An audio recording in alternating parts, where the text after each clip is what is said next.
Ile tanyo bener, pamai tanyo bener, gure tanyo bener, nggak selamat dunia akhirat. Bismillahirrahmanirrahim. Assalamualaikum warahmatullahi wabarakatuh. Alhamdulillahil wahidil ahad, al-fardis samad alladzi lam yalid wa lam yulad wa lam yakul lahu kufuwan ahad. Asyhadu an la ilaha illallah syahadatan takunu sababan na'imil mu'abbad, wa asyhadu anna Muhammadar Rasulullah النبي المفضل المشرف المؤيد. اللهم صل وسلم وبارك على نبينا محمد وعلى آله وصحبه ما ركع الراكع وسجد وبعد. Hadirin dan hadirat jamaah salat maghrib dan isya yang dirahmati Allah, alhamdulillah bertemu kembali di malam yang berbahagia ini. Dan kita sudah berada pada bulan yang ketiga dari bulan-bulan Hijriyah, dari tahun Hijriyah, yaitu bulan Rabiul Awal, Muharram, Safar dan Rabiul Awal. Dan di bulan ini insyaallah sekitar beberapa hari yang akan datang sudah mulai semarak dengan peringatan Maulid Nabi besar Muhammad sallallahu alaihi wasallam. Dan peringatan Maulid ini masih saja ada yang menggugat antara sunnah dan bid'ah, dan kita hanya bisa menyatakan bahwa peringatan Maulid sunnah dari sisi esensi, mungkin hanya bid'ah dari sisi praktek. Kenapa saya nyatakan demikian?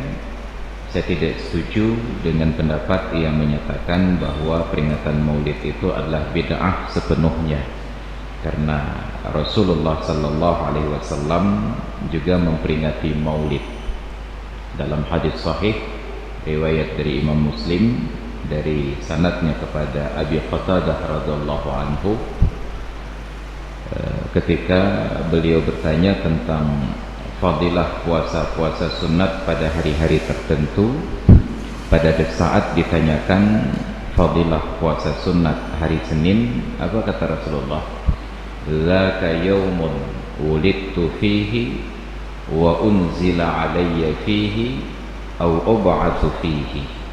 Adapun kita berpuasa hari Senin karena pada hari Senin itu aku dilahirkan, dan pada hari Senin itu pertama kali wahyu Al-Quran diturunkan kepadaku, atau pada hari Senin itu aku dibangkitkan. Imam An-Nawawi pada saat mensyarahkan hadis ini dalam kitab beliau Syarah Sahih Muslim menyatakan bahwa ini adalah dalil yang paling akurat dan sahih tentang disyariatkannya peringatan Maulid, karena secara tersirat Rasulullah menunjukkan bahwa beliau senang hari kelahiran beliau itu dikenang dan diperingati. Maka beliau anjurkan untuk berpuasa, atau minimal beliau contohkan untuk berpuasa pada setiap hari Senin. Maka hakikat dari puasa sunat hari Senin adalah sebagai wujud rasa syukur atas lahirnya Nabi kita, Nabi Muhammad sallallahu alaihi wasallam. Hanya bid'ah dari sisi praktek. Apa makna bid'ah dari sisi praktek? Nabi tidak pernah memperingatinya seperti yang kita peringati sekarang, dalam bentuk kenduri, dalam bentuk sholawat, dalam bentuk ceramah yang kemudian dipaketkan dalam satu kegiatan. Tidak dicontohkan bukan berarti tidak boleh dilakukan, karena masing-masing dari tiga hal yang kita sebutkan tadi diperintahkan di dalam dalil-dalil yang terpisah. Yang pertama tentang sholawat, malah di dalam Al-Quran sudah disebutkan innallaha wa malaikatahu yusalluna 'alan nabi Ya ayyuhalladzina amanu sallu alaihi wa sallimu taslima. Sesungguhnya Allah dan para malaikat bersalawat kepada Nabi. Maka wahai kalian orang-orang yang beriman, bersalawat salamlah kepadanya. Maka diperintahkan untuk bersalawat sebanyak-banyaknya. Sallu alaihi wa sallimu taslima. Dengan catatan salawat dibaca dengan benar dan penuh dengan adab. Maka salah satu kesalahan umum pada saat kita bersalawat dari sisi ucapan, tidak menyebut nama Rasulullah dengan benar dan tepat karena memperturutkan irama. Sebagai contoh, sallallahu ala sayyidina Muhammad sallallahu. Kira-kira apa yang salah? Saya ulangi. Sallallahu ala sayyidina Muhammad sallallahu. Apanya yang salah? Mad.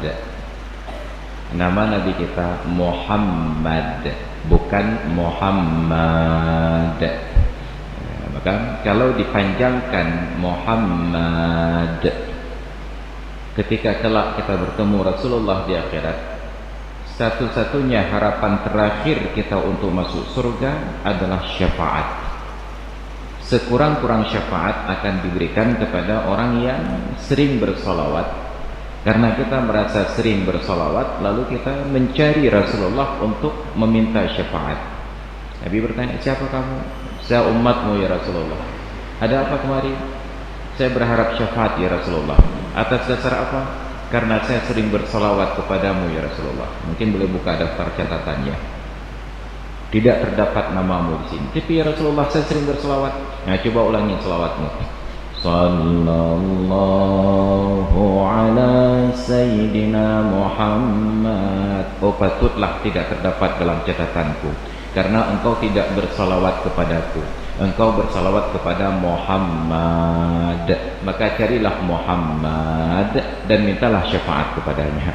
Maka itu masalah pertama kita, terlalu mementingkan irama sampai salah pada pengucapan. Maka apa susahnya mengucapkan nama Nabi dengan benar? Misal, sallallahu ala sayyidina Muhammad sallallahu alaihi wasallam. Lamnya pun tidak panjang karena itu fi'il, wasallam bukan wassalam. Nah, jadi itu yang kesalahannya. Salah dari sisi ucapan. Yang kedua, salah dari sisi adab. Mengucapkan nama Nabi seharusnya dengan nada syahdu, menghayati. Tetapi ada orang yang menyebutkan nama Rasulullah dengan emosi yang meluap-luap. Maka kadang-kadang saya juga tidak setuju terhadap grup-grup diki yang kata kita dalam bahasa Aceh, yang kadang-kadang kehilangan etika ketika bersolawat. Sallallahu ala Muhammad sallallahu. Bayangkan andai kata nama kita disebutkan dalam keadaan demikian. Makanya dulu ada seorang komposer namanya Hari Rusli menggugat lagu Indonesia Raya. Kenapa? Karena cara mengucapkan nama Indonesia itu dengan penuh luapan emosi. Indonesia yang menyedehah babah biraya ba ujung, dan 4 vokal yang berbunyi itu menunjukkan orang yang sedang marah, bukan sedang cinta. Itu seharusnya gaya berbicara, intonasi, mimik, itu semua menjadi perhatian. Jadi makanya jarang-jarang ada warga negara di negeri ini yang cinta tanah airnya. Beda dengan Malaysia. Ketika kita berkunjung ke Malaysia, setiap mobil yang kita tumpangi, mulai dari kendaraan umum sampai kereta pribadi, selalu ada bendera Malaysia di dalamnya. Kenapa? Rasa cinta tanah airnya. Tapi di Indonesia, bahkan ketika akan memperingati hari ulang tahun peringatan kemerdekaan Republik Indonesia pada 17 Agustus, itu harus dipaksa baru bendera itu dibeli. Dipaksa. Tidak ada rasa cintanya. Kenapa?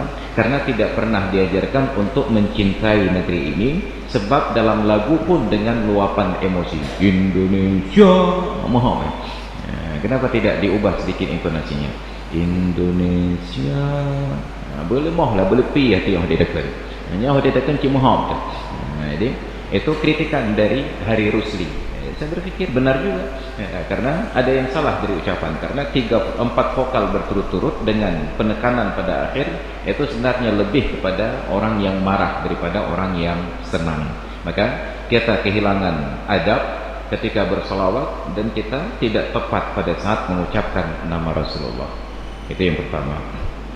Yang kedua, ada kenduri. Kenduri itu dianjurkan. Kita bisa mengutip ada banyak ayat Al-Quran. Salah satunya dalam surat Al-Insan, itu pada juz yang ke-29, surat yang terakhir sekali. Wa yut'imuna at-ta'ama 'ala hubbihi miskinan wa yatiman wa asira. Dan mereka yang memberikan makan dari makanan yang mereka sukai kepada miskinan, orang-orang miskin, wa yatiman, dan anak-anak yatim, wa asira, dan orang-orang yang di dalam tawanan. Kita ada kenduri.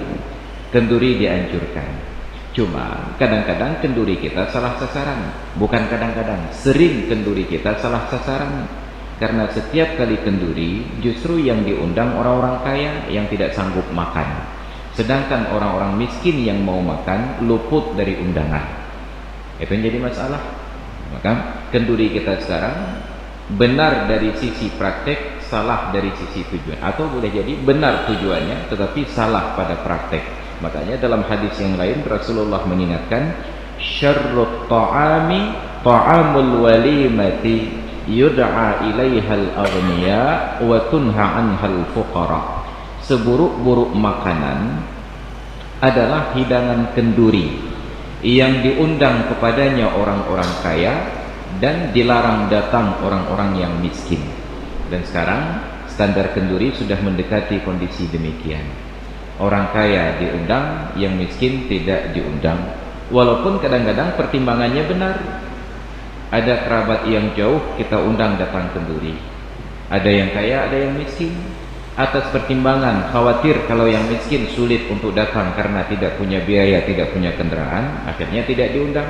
Diundang yang kaya saja. Pertimbangan kita benar, tetapi dalam agama itu masih keliru. Masalah bahwa dia mampu datang atau tidak itu perkara lain, tapi diundang harus sama, baik kaya ataupun miskin. Nah, sekarang kita pertimbangannya ada kenduri-kenduri itu sekedar untuk kebanggaan, menunjukkan kelasnya dalam masyarakat berdasarkan tamu yang datang. Ada kebanggaan kalau kita buat kenduri, jalanan di kampung macet. Apakah macet? Bapak pulang pegang kenduri. Nah, ketika ada orang buat kenduri, jalanan tidak macet, berarti tidak hebat. Nah, kenapa? Karena yang datang tidak berkelas. Naik sepeda, maksimal sepeda motor ataupun numpang becak, hanage motor. Jadi ini pun menjadi permasalahan bagi kita sekarang. Silahkan buat kenduri, tapi arahnya harus benar. Siapa? Kenduri kepada orang fakir, kepada orang miskin, kepada yatim, kepada orang-orang yang di dalam tawanan. Nah, yatim pun sekarang seharusnya tidak lagi menjadi sasaran kenduri, karena anak yatim bukanlah anak yang kehilangan makanan. Anak yatim bukanlah anak yang kehilangan harta. Anak yatim adalah anak yang kehilangan kasih sayang dari orang yang sepatutnya menyayangi dan mencintainya. Ya, maka kita mengkritik praktek kenduri yang tidak lagi tepat sasaran. Ditambah sebagai saran, kenapa tidak pada saat kenduri maulid ada komunitas-komunitas non-muslim yang juga diundang. Dulu ada seorang kawan saya tinggal di Imasin Ule Karim, menemui saya di sebuah warung kopi, karena saya juga bagian dari komunitas masyarakat Aceh yang hobi minum kopi, karena menyuhan aja kopi pungo katanya. Jadi beliau datang masuk temui saya dengan sebuah pertanyaan dan sedikit terburu-buru. Ustaz, yang pertama saya ingin mengundang Anda datang ke rumah saya hari fulan untuk acara kenduri maulid. Yang kedua, Ustaz, ada sebuah pertanyaan. Dalam kapasitas pekerjaan saya berinteraksi dengan banyak kalangan. Salah satunya dengan orang non-muslim, adalah komunitas Tionghoa, Cina yang ada di Penayung itu. Nah, apakah boleh sebagai muslim saya mengundang mereka datang ke rumah untuk makan kenduri maulid? Nah, pertanyaan, cik, kita undang orang kafe je rumah baju kenduri maulid. Kira-kira apa jawabannya? Saya jawab ke beliau, bang, kira-kira di dalam Al-Quran itu tertulis wa ma arsalnaka illa rahmatan lil muslimin ataukah illa rahmatan lil alamin? Beliau jawab, wa ma arsalnaka illa rahmatan lil alamin. Tidaklah kami mengutusmu wahai Muhammad kecuali untuk menjadi rahmat bagi sekalian alam, bukan hanya bagi muslimin. Maka selama dia bahagian dari alam, undanglah untuk hadir. Maka kalau nanti kita di kampung Prada buat kenduri maulid, hanya kita undang pendeta, biksu, kita undang juga tahu tumpuk, juga tahu tumpuk. Macam dalam masjid tidak ada larangan orang non-muslim masuk masjid kecuali Masjidil Haram dan Masjid Nabawi. Tidak ada larangan orang non-muslim masuk masjid, karena bahkan Rasulullah pun di zaman beliau hidup, sebelum menjadikan Madinah sebagai tanah haram, beliau menyambut al-wafidin, al-wufud, al-bi'asah, para tamu yang rata-rata non-muslim itu di dalam Masjid Nabawi. Beliau jadikan masjid sebagai ruang untuk menyambut para tamu. Tidak ada larangan non-muslim masuk ke dalam masjid. Kalau masih ada yang membrem-brem dalam utak, saya pegah tempuhnya. Maka saya tidak perlu ungkapkan dalil yang panjang-panjang, tinggal bertanya saja ke kita yang hadir. Kira-kira kalau di Banda Aceh ada orang non-muslim mau masuk Islam dan disyahadatkan, itu tempat pensyahadatannya di dalam masjid atau di luar masjid? Di dalam masjid, di mimbar masjid malah. Sebelum disyahadatkan dia adalah orang kafir yang masuk masjid. Kalaulah benar orang kafir tidak boleh masuk masjid, paling telat sudah disyahadatkan di tangga masjid. Menan dengan pakaian gagah geik renyah masjid, setelah piuh leh. Anda belum bersyahadat. Ini syahadat leh. Tapi tidak pernah ada kejadian demikian. Itu menunjukkan secara praktek bahwa tidak dilarang orang kafir masuk masjid, tidak dilarang orang non-muslim masuk masjid, hanya disyaratkan ada adabnya, menutup aurat dan tidak boleh membawa najis. Ada lagi yang menggugat, tapi bukankah orang kafir itu sendiri adalah najis? Innamal musyrikuna najasun, hanya saja orang-orang musyrik itu adalah najis. Ada banyak penafsiran para ulama yang intinya mereka katakan najis itu bukan fisiknya, tetapi yang najis itu adalah akidah yang tersimpan di dalam hatinya. Kalaulah benar bahwa yang najis itu adalah fisiknya, maka sungguh setiap orang non-muslim yang masuk Islam harus direndam dalam cairan baiklin selama 1 minggu. Atau peluk kulit lah. Kenapa? Karena najis. Tapi bukan fisiknya yang najis, tetapi yang najis adalah akidahnya.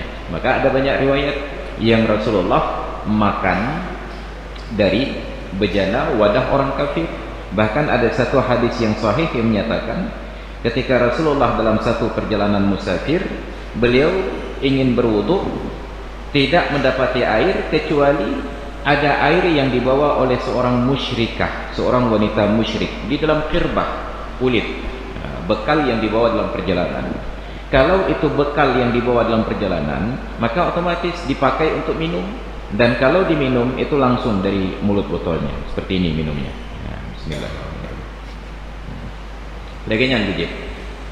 Tidak ada air yang lain, maka orang musyrikah itu menghadiahkan air itu kepada Rasulullah. Ya Rasulullah, saya hadiahkan air ini untukmu. Rasulullah berwudu dari sisa minuman wanita kafir ini. Itu untuk menjadi petunjuk bagi kita, bahkan sisa minuman orang kafir pun bukan najis, apalagi sekedar fisik mereka. Itu hadis sahih riwayat Imam Muslim.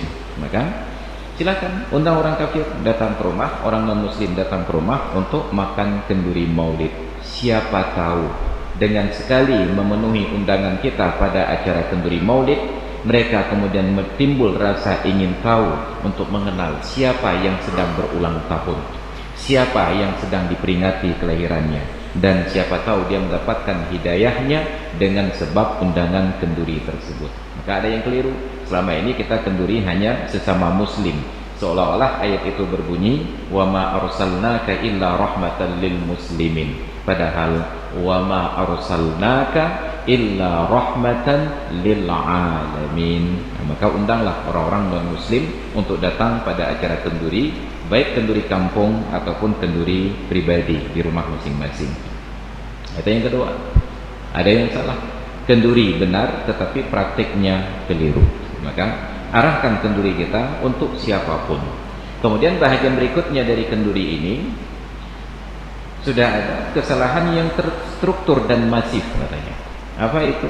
Bahwa kenduri sekarang bukan lagi berwujud menyedekahkan makanan, tetapi sudah berubah kepada praktek menjual makanan. Kenapa? Karena setiap tamu yang datang merasa bersalah apabila tidak membawa tentengan, dan tentengan sesuai dengan jumlah roda di kendaraan. Kalau jalan kaki setengah kilo, naik sepeda sekilo, naik sepeda motor 2 kilo, dengan mobil 4 kilo. Nyamnya sabah rumah 4 kilo, je tabang rumah ngane tuan melintai tiga. Tapi masalahnya satu hari tidak satu undangan. Bulan Maulid itu undangan bersamaan. Sabah kampung buka kenduri, umpamanya saya ada kenduri di Kampung Prada, ini tentang kita kenduri Prada, ube na rumah yang buka kenduri, kenduri ngalan gundang tu. Bekle buka 10 buah rumah, hanya 10 rumah. Jadi kalau satu rumah saja sekilo, 10 rumah 10 kilo. Kali 15.000. 150.000 hanya untuk makan siang saja. Makan kailap ni. Maka seharusnya itu juga yang saya sarankan dari sejak lama. Kenapa tidak kenduri itu diorganisir? Misalnya Pak Kecik langsung daftarnya, so rencana pegat mulut donyo di Kampung Prada. Umpamanya ada sebanyak 90 rumah yang membuat kenduri maulid. Bakal gatul Pak Kecik. Nyo tanggal 12 rumah bapak pulang, tanggal 11 bapak pulang, 14 bapak pulang, 15 bapak pulang. Sehingga selama 90 hari peringatan maulid, setiap hari ada kenduri Cak Urau. Maka warga Prada sudah merasa aman. Cak Urau nak fikir ni. Nyaur-nyaur rumah bapak pulang, tinggal rumah bapak pulang. Amannya. Si kurang peluh urau itu kenduri yang benar-benar bermakna dan menjadi silaturahmi, tidak menjadi beban. Tapi ternyata bersamaan dalam hari yang sama bertiga pegat kenduri. Ada yang bertetangga, rumah ini, rumah ini, rumah ini. Karena bertetangga, semuanya buat kenduri, masing-masing ada tamu. Ruang parkir terbatas. Tamu diundang ke rumah ini. Karena di sini sudah penuh kendaraan, diparkir di depan rumah ini. Dia tanjang le rumah hom jat tempu, rumah belah deh. Minyak kedih ni jat edih bidang Honda belah. Maka kalau lagi orang mekat lah meh. Mau pakai gara-gara jak makan duri. Kenapa? Karena tidak terorganisir dengan baik. Maka anggaran yang besar, waktu yang besar, usaha yang besar menjadi sia-sia karena tidak dikondisikan dengan baik. Itu pun harus kita kritik. Kemudian yang ketiga, yang diadakan pada peringatan maulid adalah bahwa ada ceramah agama. Dalam kitab I'anatul Talibin pada juzuk yang kedua disinggung tentang peringatan maulid. Apa? Dikutip dari ucapan Imam Allahumma shalli ala Al-Haytami, Ibnu Hajar Al-Haytami. Apa kata beliau? Dan seutama-utama perbuatan taat yang dilakukan oleh seorang hamba adalah mengumpulkan kerabat dan handai tolannya dan dihidangkan kenduri kepada mereka untuk membacakan sejarah maulid Nabi Muhammad sallallahu alaihi wasallam. Itu yang tertulis dalam kitab tersebut. Kita kumpulkan kerabat dan handai tolan untuk makan dan minum, kemudian dibacakan sejarah maulid Nabi. Seharusnya demikian. Maka seharusnya ceramah maulid itu mengingatkan dan memperkenalkan kita tentang sosok Rasulullah untuk diteladani. Tapi ironinya, 1000 tahun lebih Islam di Aceh, setiap tahun peringatan maulid, dan setiap kali maulid 90 kali ada ceramah, karena 90 hari berturut-turut, ternyata tidak lebih memperkenalkan kita kepada Rasulullah sallallahu alaihi wasallam. Terbukti kita tidak mengenal sosok beliau. Bahkan hari lahir beliau pun sampai hari ini masih keliru kita peringati. Saya sampai digugat oleh kawan ketika saya sampaikan informasi ini, bahwa Nabi Muhammad sallallahu alaihi wasallam sebenarnya tidak lahir pada tanggal 12 Rabiul Awal. Beliau lahir pada hari Senin bertepatan dengan 20 April tahun 571 Masehi yang bertepatan dengan 9 Rabiul Awal, bukan 12 Rabiul Awal. Saya digugat oleh kawan-kawan saya yang juga penceramah. Ketika suatu kali dia datang ke tempat saya ke Cot Keung, dia mengugat saya tantang, kamu ngaji di mana? Pesantren katanya. Di pesantren kamu, kitab yang dipelajari sebagai referensi sejarah itu kitab apa? Nurul Yaqin. Kelas 1 sampai 3, Khulasatu Nurul Yaqin, sering disebut kitab Khulasah. Kelas 4 ke atas itu belajar kitab Nurul Yaqin, sejarah yang ditulis oleh Syekh Muhammad Qudari Bek. Dan Anda katakan, saya keliru ketika menggugat tanggal lahir Nabi dari 12 menjadi tanggal 9 Rabiul Awal. Benar katanya. Nah, oke, sekarang kita buka kitabnya. Saya ambil kitab itu dari lemari pustaka saya. Saya buka di halaman ke-6-nya dalam kitab yang saya pegang. Saya tunjukkan kepada, tolong baca. 15 menit dia tafakur membaca kalimat yang sama, tidak berani menatap saya. Baru kemudian peh-peh kena kafalau. Rupaji betul Rupaji betul. Tertulis seperti yang saya sebutkan tadi. Nabi Muhammad sallallahu alaihi wasallam lahir pada tanggal 20 April. Besoknya baru lahir Kartini, 21 April. Nabi Muhammad lahir pada tanggal 20 April tahun 571 Masehi yang bertepatan dengan tanggal 9 Rabiul Awal, tahun terjadinya peristiwa tentara bergajah, berdasarkan yang ditahqiq oleh Syekh Muhammad Mahmud Basha Al-Falaki. Itu yang tertulis dalam kitab sejarah yang kita baca. Tetapi kita tidak pernah baca kitab, apalagi baca sejarah, yang kemudian mendatangkan keributan. Akhirnya peringatan Maulid tidak lagi memperkenalkan kita kepada sosok Nabi kita Muhammad sallallahu alaihi wasallam. Kemudian belum lagi ketika saya tantang jemaah yang hadir, kalau memang kita sering peringati Maulid, oke, seharusnya itu sudah diceritakan tentang sejarah kehidupan Rasulullah untuk menjadi teladan, bukan hanya beliau, termasuk istri-istrinya, anak dan menantunya, dan cucu-cucunya. Saya tanya, berapa orang istri Nabi? Rata-rata hanya menjawab 9 orang. Itu pun hanya cukup sebatas angka dengan tidak mampu menyebutkan nama. Kalaupun ada nama, paling-paling yang dikenal hanya Khadijah yang pertama dan Aisyah yang paling muda. Yang lain, wallahu a'lam. Semua istri Nabi yang 9 orang, wallahu a'lam. Yang kedua, wallahu a'lam. Yang ketiga, wallahu a'lam. Yang keempat, wallahu a'lam. Ubina perumah Nabi tabanan, wallahu a'lam. Ditanya binti apa? Binti wallahu a'lam. Lalu, yang Maulid berulang-ulang itu, apakah hanya cukup untuk belajar wallahu a'lam? Belum lagi ditanya. Nah, kalau anak-anak Nabi, oke lah, kita bisa hafal anak-anak beliau hanya 7 orang, 3 laki 4 perempuan. Tapi ketika ditanya berapa orang menantu Nabi, wallahu a'lam lagi. Hanya diingat Utsman bin Affan dengan Ali bin Abi Thalib. Padahal Nabi punya 4 orang anak gadis. Kenapa hanya 2 yang punya suami? Yang 2 lagi apakah tidak laku? Padahal ayahnya setampan Muhammad dan ibunya secantik Khadijah. Itu belum lagi ketika ditanya berapa orang menantu Nabi, mereka hanya jawab 2. Ditanya berapa orang cucu, jawabannya pun tetap 2. Siapa? Hasan dan Husain, cucu di Nabi, anak Mbak Siti Fatimah Zuhra. Referensinya lagu anggota DPD RI, Bang Rafli. Untung tim lagu dia nyanyi kedua. Ini persoalan realitas yang kita hadapi, bahwa apa yang kita lakukan selama ini jauh panggang dari api. Maka sekarang bergeser lagi. Ceramah Maulid bukan lagi untuk pengajaran dan tuntunan, tapi hanya sekedar untuk menjadi hiburan dan tontonan. Maka diundanglah penceramah yang paling lucu. Hanya menyuka lucu, kahayu. Berhasil panitia ceramahnya. Kenapa? Lepah lucu tengku yang ceramah. Kiban lucu. Mulai dari gebit salim tekem-kem sampai habis umur. Hanya kahayu. Maka itu kesalahan. Lucu silahkan ketawa, tetapi menjadikan mimbar ceramah hanya semata-mata untuk mengharapkan lucunya, maka kita salah. Mimbar ceramah bukanlah mimbar stand up comedy show. Mimbar ceramah adalah mimbar dakwah untuk mengajak orang kepada kebaikan. Tapi ironinya, sebahagian kawan-kawan yang berceramah menyampaikan hal-hal yang baik hanya garis-garis besarnya saja. Tiba pada giliran kemaksiatan itu dijelaskan sampai sedetil mungkin. Nyeri cerita orang cewek sampai kiban cara gemerayu itu biasa. Nauzubillah, summa nauzubillah. Kita sudah belajar di televisi bahwa ada komite penyiaran Indonesia. Kalau ada kalimat yang kasar, ada makian, bila dalam bahasa Indonesia bunyinya dimatikan, bila dalam bahasa Inggris bunyinya dimatikan dan terjemahannya dibuat dalam bentuk bintang.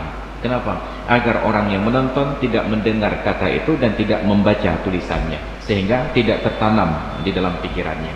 Di TV Hanali itu menang, tiba-tiba kita datang ke tempat ceramah yang paling lancar itu menang. Masalah lagi. Maka seharusnya mimbar dakwah mengajak kepada kebaikan. Kalau sudah tidak ada kebaikan pada dakwah, maka itu bukanlah dakwah sebenarnya, itu lebih kepada kemaksiatan. Maka na'udzubillah.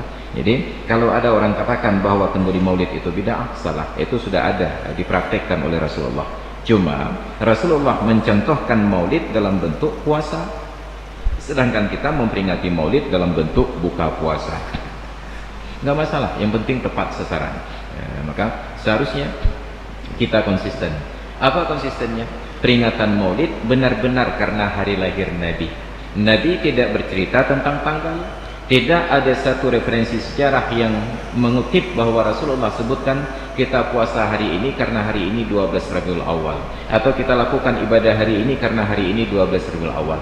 Tetap maulid itu peringatan hari lahir, bukan peringatan tanggal lahir.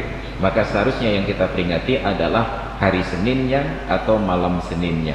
Maka alangkah idealnya bila maulid itu kalau dalam bentuk kenduri kita kerjakan di hari Ahad, malam Seninnya kita adakan ceramah. Di dalam ceramah oleh para penceramah mengajak mari kita besok hari Senin sama-sama berpuasa sunat dalam rangka peringatan hari lahir Nabi. Itu baru benar. Nah, tapi ternyata ketika rapat kita tidak ingin memperingati Nabi, hari lahir Nabi di hari lahirnya, tapi memaksa Nabi untuk lahir di hari ketika kita sempat. Itu pegat rapat panitia maulid penyampaian tak pegat maulidnya. Gusul lepas kecil, tecok mentang uro Senin uro lahir Nabi. Oh baik kecil, nyan uro pun tamong kentu. Apa jancip? Tecok uro minggu mentang karena punya uro minggu kenduri malam Senin terpegat ceramah, uro Senin terpuasa.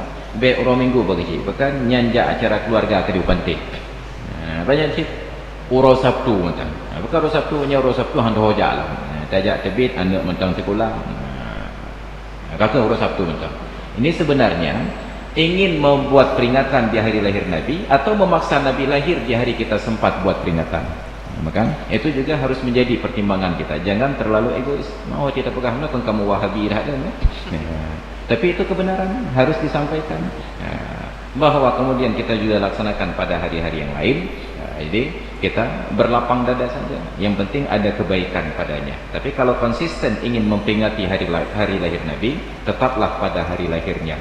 Kecuali hanya sekedar peringatan rasa syukur atas kelahiran Nabi, tidak menyinggung harinya. Maka kapanpun boleh kita laksanakan. Makanya maulid bukan hanya 3 bulan, mulai dari Rabiul Awal, Rabiul Akhir, Jumadil Awal dan 10 hari yang pertama Jumadil Akhir. Tapi maulid adalah sepanjang tahun selama ada hari Seninnya. Sepanjang tahun selama ada hari Seninnya. Karena Nabi tidak berhenti puasa sunat hari Senin karena keluar dari bulan-bulan tersebut. Tetap beliau berpuasa sunat pada hari Seninnya. Itu yang harus menjadi perhatian bagi kita. Mudah-mudahan menjadi petunjuk awal, menjadi indikasi bagi kita bagaimana membuat peringatan maulid di bulan-bulan yang akan datang. Mudah-mudahan dengan informasi ini kita mendapatkan pencerahan. Kalau ada yang menyatakan peringatan maulid itu adalah bid'ah, nanti silahkan cari hadis yang tadi saya sebutkan dalam Sahih Muslim. Zaka yaumun wulidtu fihi wa unzila alayya fihi au ub'atsu fihi. Maka bila bertemu dengan orang yang tetap ngotot menyatakan peringatan maulid itu adalah bid'ah, hadis ini ditulis di pelepah kelapa, pelepu, kemudian direbus, dan carilah orang tersebut nyangkok bak kenang juga insyaallah pulih. Supaya mana ada ubatnya. Supaya tepat dengan pelepu yang bertulis hadisnya. Cuma yang perlu digugat adalah hal-hal yang keliru pada prakteknya. Jadi substansinya sudah benar, dasarnya sudah benar, hanya prakteknya yang kadang-kadang keliru. Itu belum lagi mafasid yang lain, bahwa pada peringatan maulid justru dijadikan kesempatan oleh para Romeo dan Juliet untuk bertemu. Kenapa? Ada anak-anak gadis yang tidak diizinkan keluar oleh orang tuanya di waktu malam. Tetapi ketika mengetahui bahwa di luar ada acara maulid, hanya mungkin oleh orang cik getam anak darah baik yang dengar ceramah maulid. Ekstrem sekali. Maka keluarlah anak gadis yang tidak pernah keluar malam ini dengan alasan jak dengar ceramah maulid. Ketika sampai keluar, bertemulah dengan buaya darat. Tidak pernah diadakan simulasi sebelumnya, langsung rontok di pertemuan pertama. Maka kalau ada yang katakan tidak boleh buat acara-acara konser di Banda Aceh karena itu bertentangan dengan syariat, bagi saya bukan hanya konser, termasuk ceramah maulid secara terbuka itu tidak baik. Kenapa? Justru itu lebih menjebak daripada konser. Kalau dibuat acara konser di Belang Padang, orang tua sudah punya standar. Jak kalau konser bekah. Kalau orang tuanya taat, tidak diizinkan.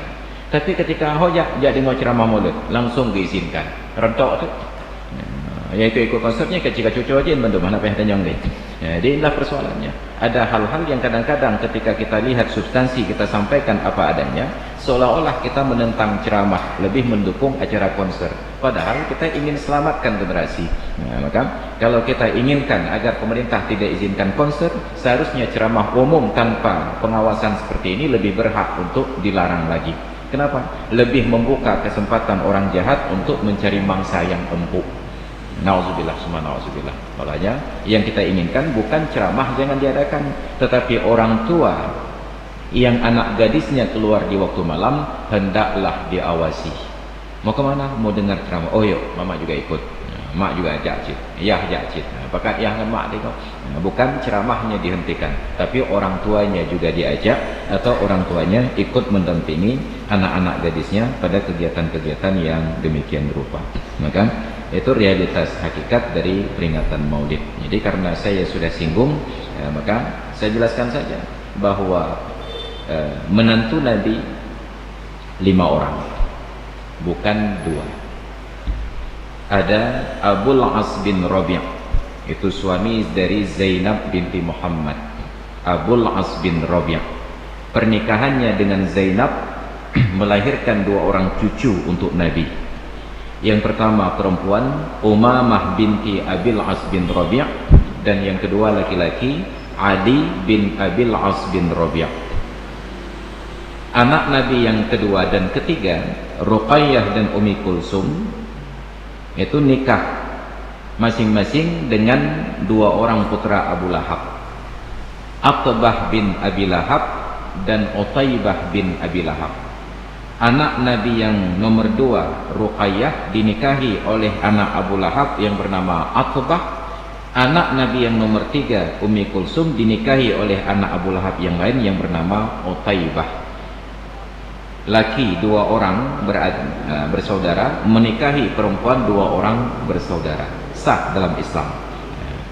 Kemudian diceraikan ketika Nabi mendakwahkan Islam dan Abu Lahab marah. Maka jangan sembarangan memaki Abu Lahab. Ada menan-menan Abu Lahab itu besan Nabi. Besan Nabi. 2 anak Abu Lahab kawin anak Nabi. Dan Abu Lahab itu jenis orang tua yang sukses mendidik anaknya. Kenapa?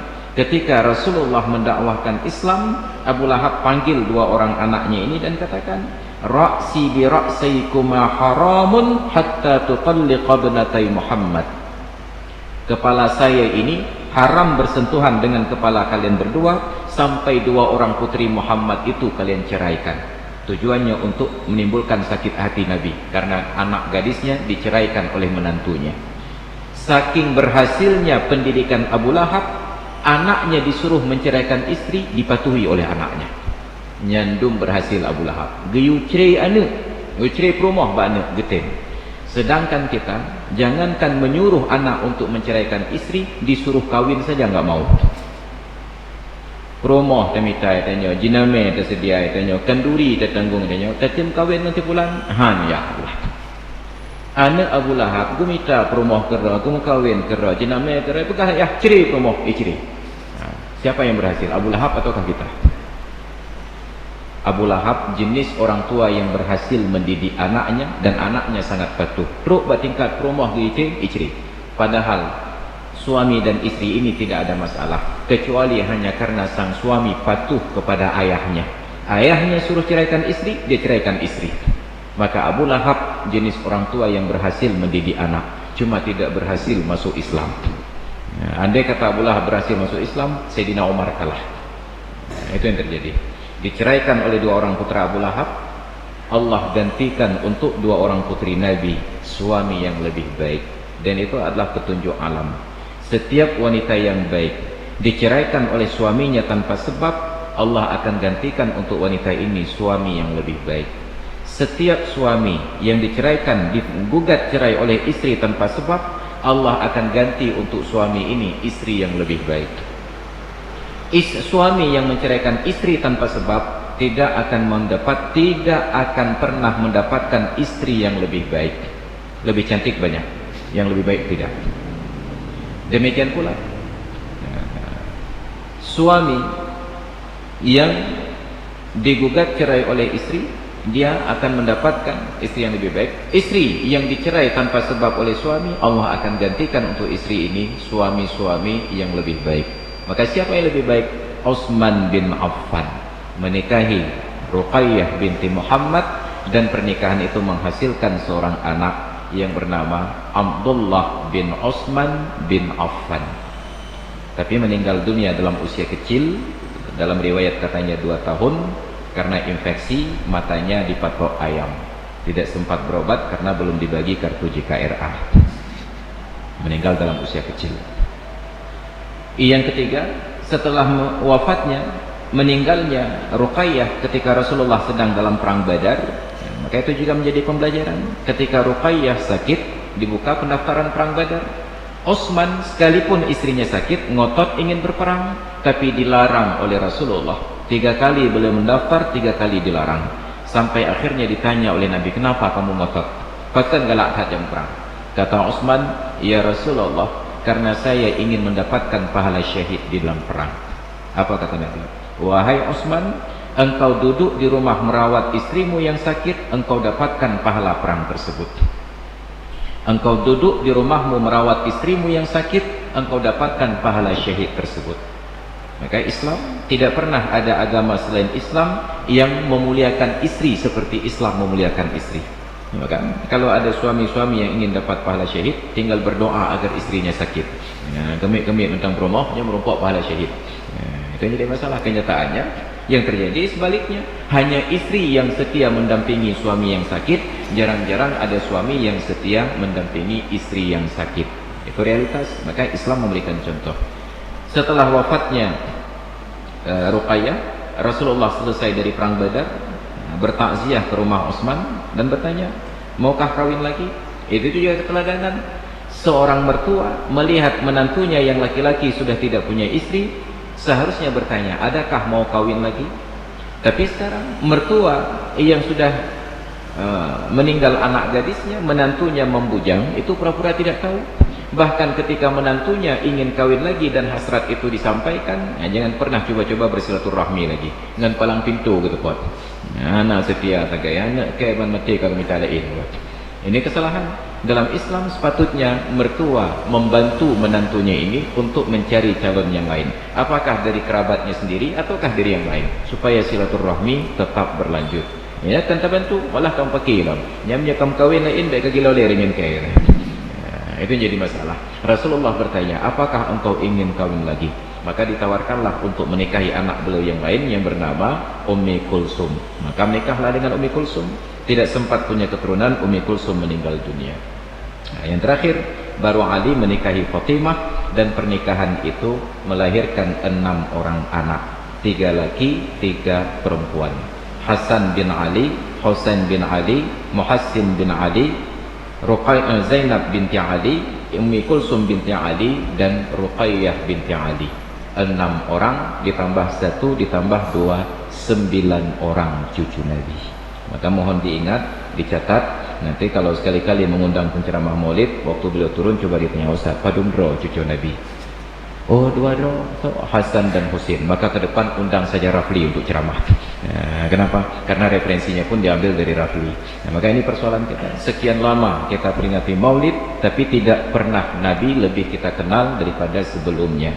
Maka seharusnya kita memotivasi guru-guru kita, para penceramah kita, mubaligh kita, untuk terus mendalami sejarah agar terus disampaikan kepada kita menjadi ilmu-ilmu yang baru, bukan hanya berkutat dengan materi-materi yang lama. Hadirin dan hadirat sekalian yang dirahmati Allah, tadi saya disah oleh panitia bahwa malam ini kebetulan ada sedikit hajatan, ada kenduri dari sebagian warga kita di Kampung Prada. Ini bukan kenduri maulid, ada kenduri yang lain. Maka sesi tanya jawab malam ini tidak kita sediakan karena akan langsung sholat isya, dan nanti akan ada kenduri. Itu sesuai dengan arahan panitia. Yang diundang dimohon hadir, yang tidak diundang jangan ngotot untuk hadir. Kenapa? Karena juga ada peraturan pada undang-undang perundang-undangan. Sebab dulu Rasulullah sedang duduk dengan 4 orang sahabat, tiba-tiba datang seorang sahabat yang lain sampaikan, "Ya Rasulullah, saya undang anda berikut 4 orang sahabat ini untuk makan siang di rumah saya." Kata Nabi, "Insya Allah sebentar lagi kami datang." Pulang tuan rumah ini, belakangan bergabunglah 1 orang sahabat yang lain. Duduk cik tenang. Duduk bukan karena kenduri, karena Nabi duduk dengar ceramah. Ketika selesai pengajian bubar, "Yuk," kata Rasulullah, maka berangkatlah 4 orang ini ikut. Yang tidak kan kemerasa yuk cik kayaknya. Jadi Nabi tidak melarang, "Yuk kau kejak limong 6 dengan Rasulullah."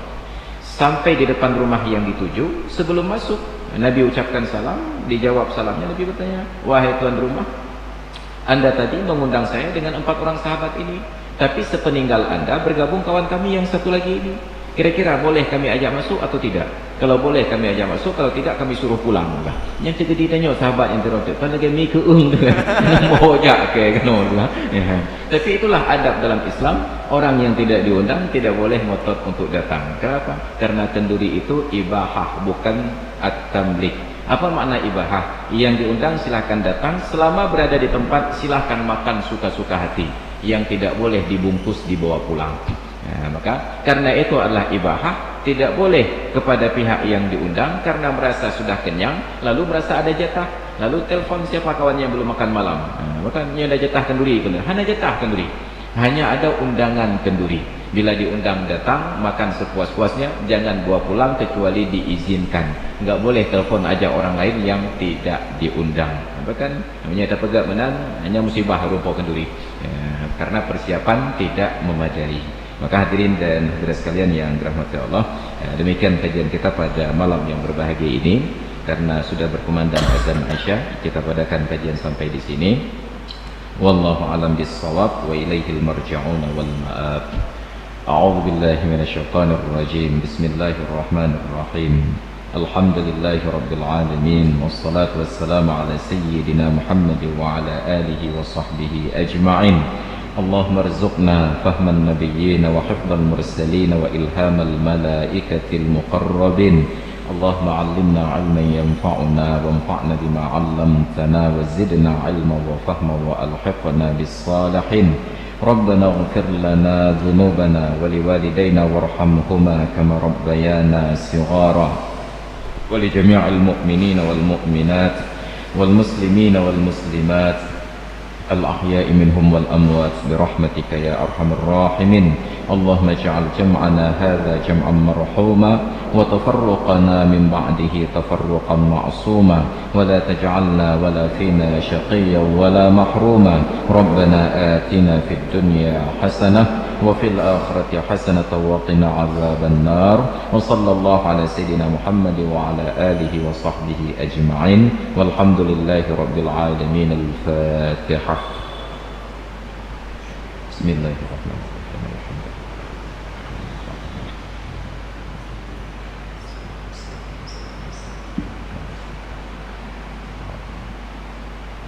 Amin Rabbil Alamin. Hadanallahu yakum ajma'in. Assalamualaikum warahmatullahi wabarakatuh. Tanyo bener, pamai tanyo bener.